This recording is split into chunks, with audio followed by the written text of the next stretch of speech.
Bonjour à tous, donc je me présente, je suis Maud, je suis infirmière en médecine intensive et réanimation dans le service du professeur Jean-Luc Dill. Je n'ai aucun conflit d'intérêt. Donc voici le plan de ce que nous allons voir ensemble. Donc quelques rappels physiologiques. Les mécanismes de la respiration spontanée. La pression intrapulmonaire qui règne au repos dans nos poumons et la pression atmosphérique, c'est la référence, le 0.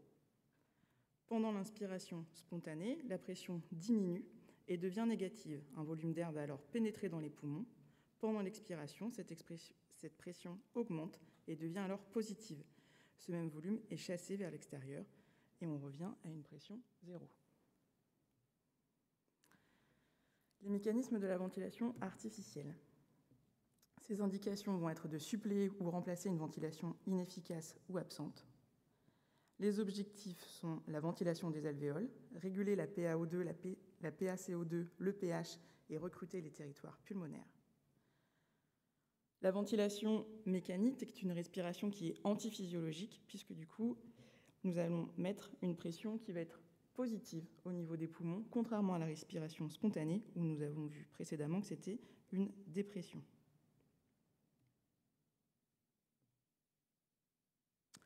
Voici maintenant un cycle ventilatoire. Le cycle ventilatoire, on a au début un déclenchement, on a une consigne qui va être soit en temps, soit en débit, puis l'ouverture de la valve inspiratoire avec l'insufflation qui va être contrôlée. Ensuite, nous avons le cyclage qui marque la fin de l'insufflation lorsque l'objectif est atteint, puis l'expiration. Les différents modes de ventilation, il y en a plusieurs. Il va y avoir des modes qui vont être soit en volume, soit en pression, c'est-à-dire qu'on va régler un volume ou une pression. Et il y a également des modes qui sont mixtes, qui vont être à la fois réglés en volume et en pression.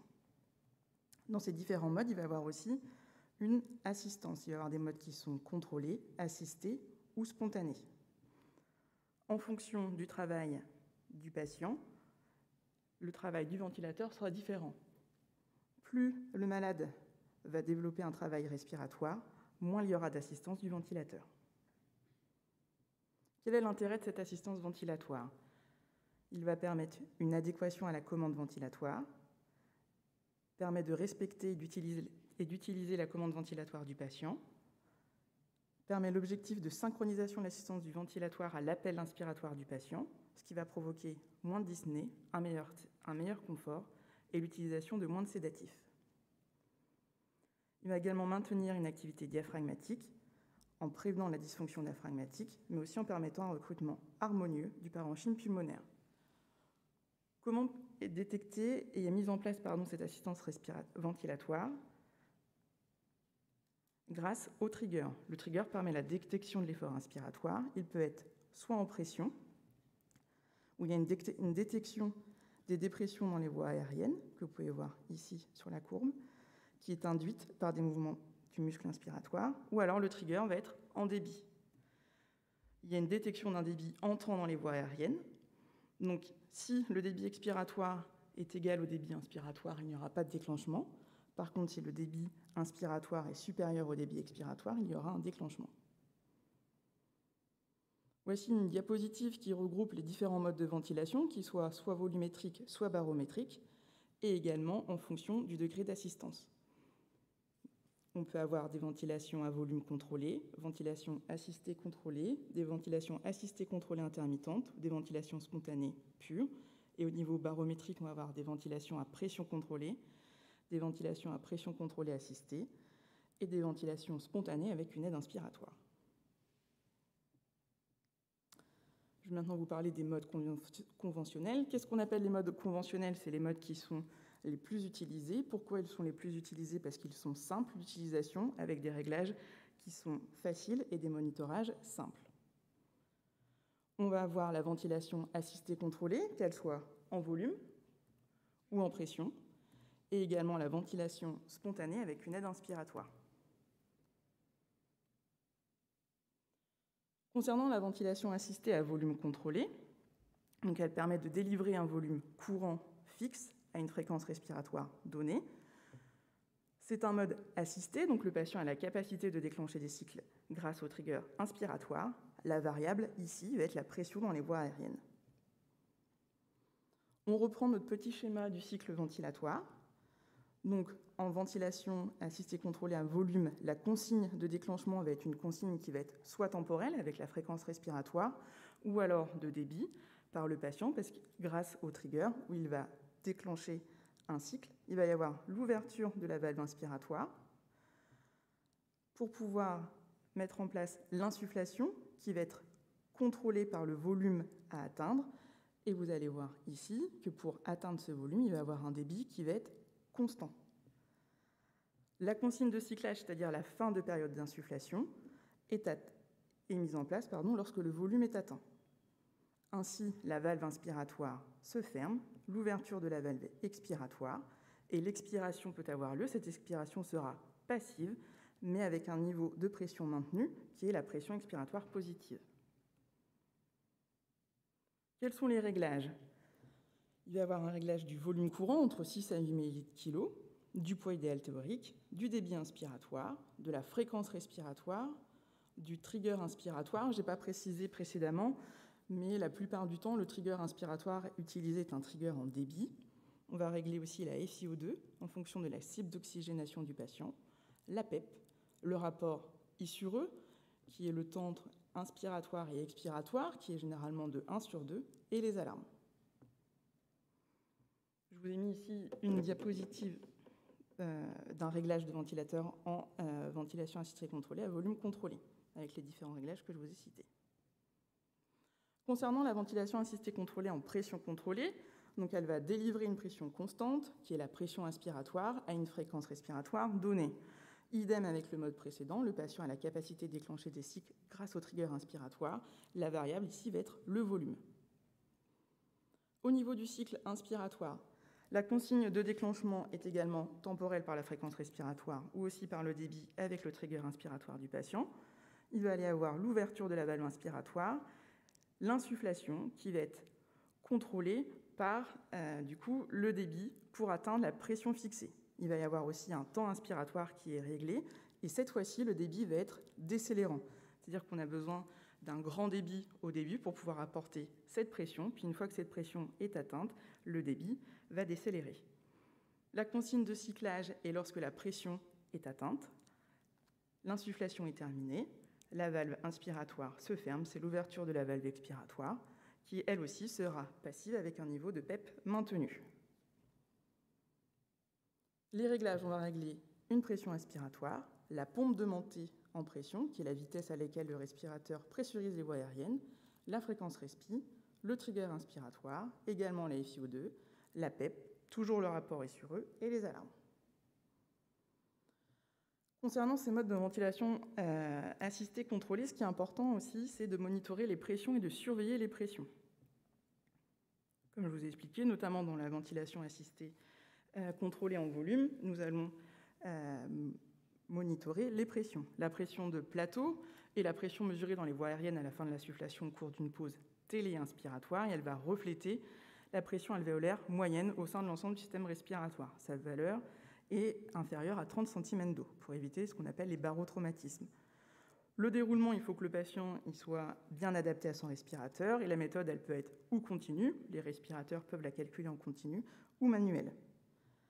Là, je vous ai mis des diapos pour représenter quelle est la manœuvre à faire sur un type de respirateur. Du coup, on va faire une pause inspiratoire ici, donc on voit la pause, et après, on va aller mesurer quelle est, du coup, la pression de plateau. Si on est à 25, pas de souci pour notre patient. La pression intrinsèque, donc l'autopep, c'est une pression qui est mesurée dans les voies aériennes à la fin de l'expiration au cours d'une pause téléexpiratoire. Elle va refléter la pression intra-alvéolaire à la fin de l'expiration. Pour pouvoir la diagnostiquer, on peut observer les courbes du débit, puisqu'on va voir qu'il y a une persistance du débit expiratoire au moment de l'inspiration, et aussi une méthode manuelle sur le respirateur. Donc ici, au niveau de la courbe des débits, vous voyez qu'il y a un résiduel. Vous pouvez également faire une manœuvre sur le respirateur en faisant une pause téléexpiratoire et aussi en allant mesurer la PEP intrinsèque. Concernant la ventilation spontanée avec aide inspiratoire, la VSAID, c'est une ventilation où le cycle est déclenché par le patient seul. L'objectif est de maintenir le niveau de pression constant pendant l'effort du patient. Le volume et la fréquence respiratoire vont être variables.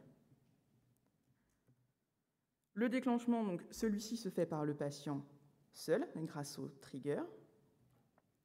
La consigne d'insufflation est la pression d'aide inspiratoire à atteindre, et le respirateur va ajuster le débit par rétrocontrôle constant.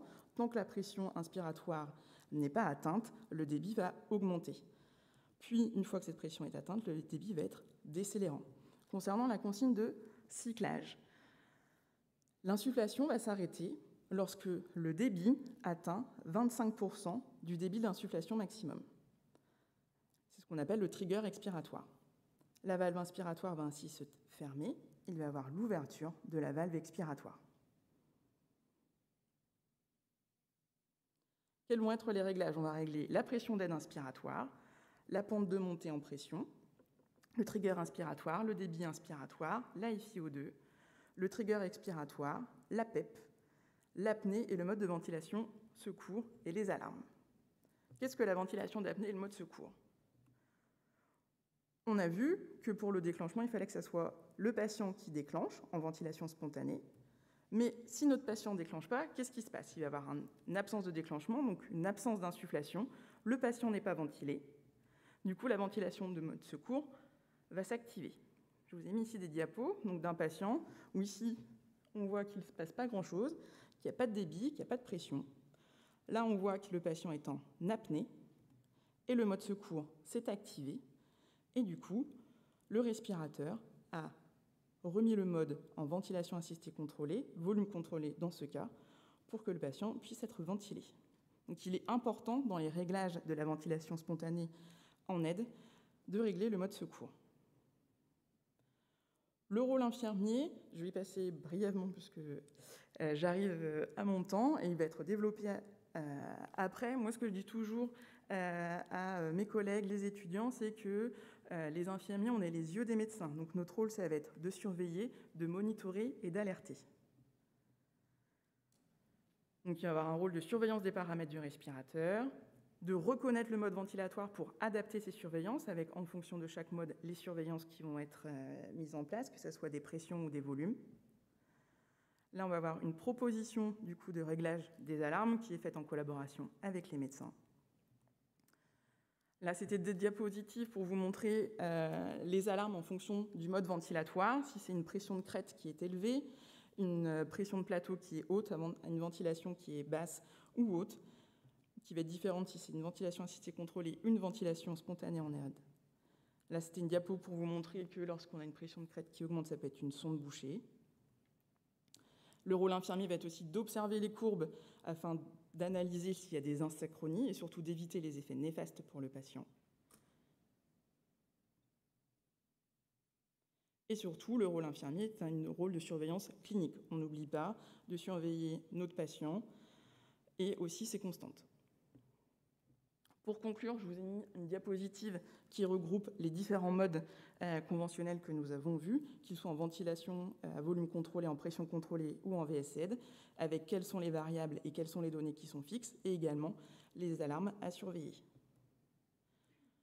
Pour conclure, les modes conventionnels les plus simples à régler et monitorer, donc on a vu, c'est la ventilation assistée contrôlée, qui va plutôt être utilisée chez les patients sédatés.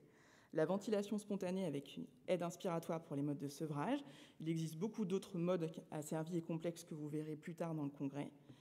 Le rôle infirmier est surtout un rôle de surveillance et de monitorage. Selon les protocoles et les habitudes de service, de plus en plus, les infirmiers participent à la ventilation, au réglage des respis et au sevrage ventilatoire. Et la ventilation reste un travail d'équipe entre infirmiers, médecins, aides-soignants et kinés, dans l'objectif de confort pour le patient, d'éviter les complications qui sont liées à la ventilation mécanique et de limiter la durée de l'intubation. Je vous remercie. Est-ce que vous avez des questions ?